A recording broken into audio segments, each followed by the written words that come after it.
Hello everyone, स्वागत है आप सभी का आज के इस प्यारे से सेशन में। आज की सेशन में हम लोग बात करने वाले हैं क्लास 9th के first chapter matter in our surrounding से कुछ क्विज क्वेश्चन है और शुरू करते हैं। पहला क्वेश्चन है the matter around us exist in state. हमारे आसपास का जो मैटर होता है वो कितनी स्टेट में एग्जिस्ट करता है। तो हमारे आसपास का जो मैटर वो होता है वो 3 स्टेट में एग्जिस्ट करता है। तो ये जो मैटर है वो कितने स्टेट में एग्जिस्ट कर रहा है, 3 स्टेट में एग्जिस्ट कर रहा है। तो इसकी 3 फिजिकल स्टेट है मेनली। पहला कौन सा है, सॉलिड है, दूसरा कौन सा है, लिक्विड है, और तीसरा जो है वो कौन सा है, गैस है। तो कितने मेनली कितने स्टेट मिलेंगे, 3। तो यहाँ पे ऑप्शन कौन सा हो जाएगा, पहला दूसरा ऑप्शन सेकेंड वाला जो होगा वो करेक्ट ऑप्शन होगा। हम लोग अब नेक्स्ट क्वेश्चन की तरफ बढ़ते हैं। नेक्स्ट क्वेश्चन यहाँ पे क्या है, 3। नेक्स्ट क्वेश्चन, हाँ सही है। नेक्स्ट पे हम लोग बढ़ते हैं। यहाँ लिखा है the spaces in between the constituent particles and kinetic energy of the particles are minimum in the case of solid, intermediate in liquids and maximum in gases. तो यहाँ पे क्या रहेगा, मैक्सिमम। सबसे ज़्यादा किस में मिलता है, सबसे ज़्यादा किस में मिलेगा, गैसेस में। अगर मैं बात करूँ इन बिटवीन अगर मैं स्पेस की बात करूँ तो सबसे ज़्यादा स्पेस किस में मिलेगा, इंटरस्टिशियल स्पेस। 2 पार्टिकल के बीच में जो स्पेस मिलता है इंटरस्टिशियल स्पेस, सबसे ज़्यादा किस में होता है, गैस में होता है। उससे कम किस में होता है, लिक्विड में होता है। सबसे कम किस में होता है, सॉलिड में होता है। ऐसा क्यों होता है, क्योंकि गैस के जो 2 पार्टिकल हैं, गैस के 2 पार्टिकल के बीच में लगने वाला जो फोर्स है वो कौन कौन सा हो सकता है, इंटरमॉलिक्यूलर फोर्सेस ऑफ अट्रैक्शन और इंटरमॉलिक्यूलर फोर्सेस ऑफ रिपल्सन। तो इंटरमॉलिक्यूलर फोर्सेस ऑफ रिपल्सन की वैल्यू जो है इंटरमॉलिक्यूलर फोर्सेस ऑफ अट्रैक्शन से ज़्यादा हो जाती है। इसलिए गैस के जो 2 पार्टिकल होते हैं, इन पार्टिकल के बीच में इंटरस्टिशियल स्पेस ज़्यादा होता है।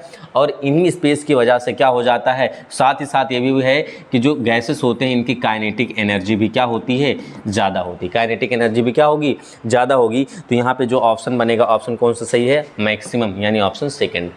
ठीक है, अब हम लोग नेक्स्ट क्वेश्चन की तरफ बढ़ते हैं। नेक्स्ट क्वेश्चन क्या है,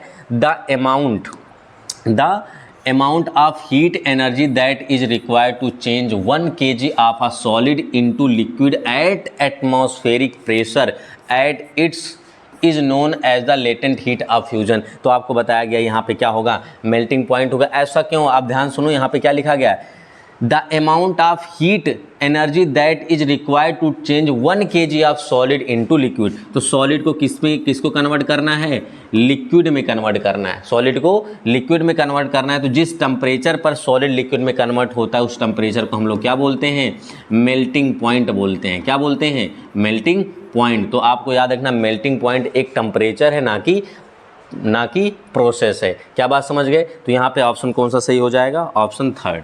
ठीक है, अब हम लोग नेक्स्ट क्वेश्चन की तरफ बढ़ते हैं। नेक्स्ट क्वेश्चन क्या करा, a change of state directly from solid to gas without changing into liquid state. समझ में आया कि भाई अगर कहीं पर ऐसा है, सॉलिड है, सॉलिड डायरेक्टली किस में चेंज हो रहा हो, सॉलिड डायरेक्टली किस में चेंज हो रहा है, गैस में। किस में कन्वर्ट नहीं हो रहा है, लिक्विड में। तो इस प्रोसेस को क्या नाम दोगे, तो इस प्रोसेस को नाम दिया जाता है सब्लिमेशन का। अगर हमको याद हो तो मैं एक ट्रायंगल बना के समझाया था, सॉलिड लिक्विड, यहाँ पे मैं गैस लिख रहा हूँ। अगर सॉलिड डायरेक्टली लिक्विड में कन्वर्ट हो रहा है तो इस प्रोसेस को हम लोग क्या नाम देते हैं, फ्यूज़न का। किसका नाम देते हैं, फ्यूज़न का। और यही लिक्विड अगर गैस में कन्वर्ट होता है तो इसे हम लोग नाम देते हैं किसका, इवापोरेशन का।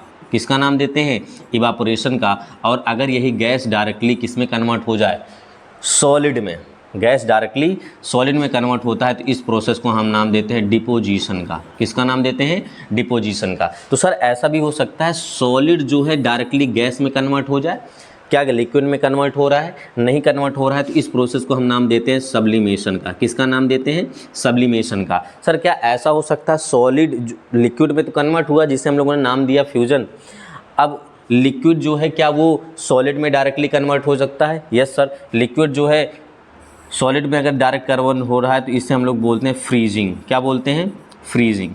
समझ आ रहा है। अब अगर क्या हो जाए, गैस डायरेक्टली लिक्विड में कन्वर्ट हो रहा है तो इस प्रोसेस को हम नाम क्या देते हैं, कंडेंसेशन। क्या नाम देते हैं, कंडेंसेशन।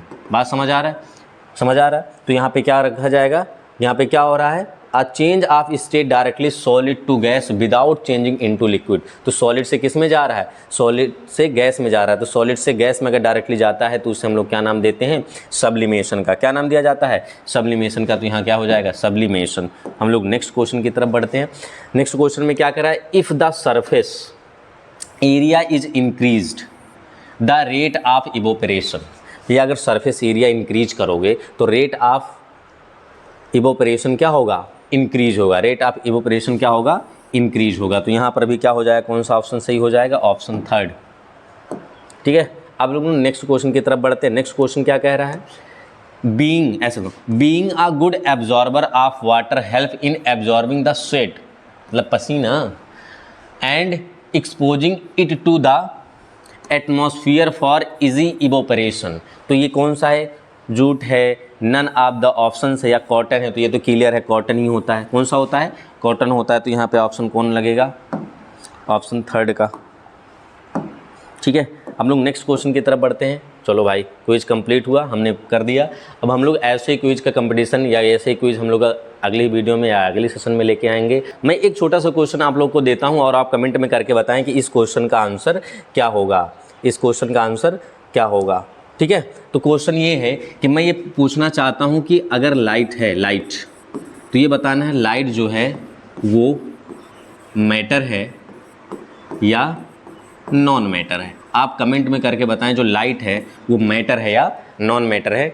अगली क्लास में मिलते हैं, पढ़ाई करें। Thank you.